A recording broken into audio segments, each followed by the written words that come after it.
পাশে বসে সিনেমা দেখা, এইটার আসলে কোনো তুলনা হয় না। এক্সপেরিয়েন্স যে তার সাথে একসাথে বসে সিনেমাটা দেখতে পেরেছি, ওখানে সাথে বসে মেগাস্টারের পাশে বসে সিনেমাটা দেখেছি, এর থেকে আর বড় কিছু হতে পারে না।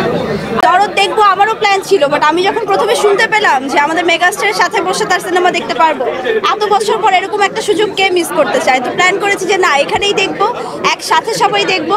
তো সব মিলিয়ে দরদ তো অনেক ভালো হয়েছে, এটা আসলে আমরা জানতেই পারি। সবকিছু দেখলে মানুষ কেমন হচ্ছে, হল রেকর্ড সবকিছু দেখলে আমরা জানতে পারি দরদ কেমন হয়েছে, কিন্তু এই যে এক্সপিরিয়েন্স মেগাস্টারের পাশে বসে সিনেমা দেখা, এইটার আসলে কোনো তুলনা হয় না। And overall মামুন ভাই কংগ্রাচুলেশনস, আসলে everything is fair in love and war না, এইটাই। Thank you. চাচুকে কি বলছো?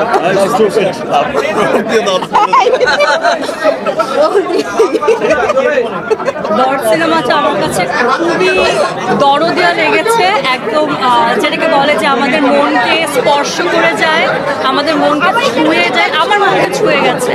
এবং আই থিঙ্ক অনন্য মামুনের এটা one of the best work, one of the best film he has made.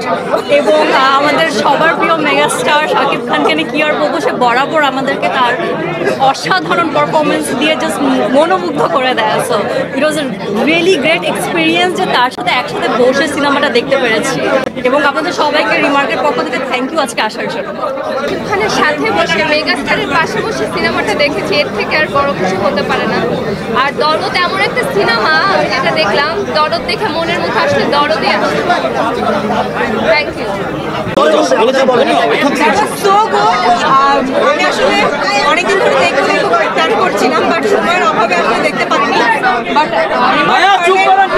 আমরা আসলে দেখার ডিসিশন নিয়েছি।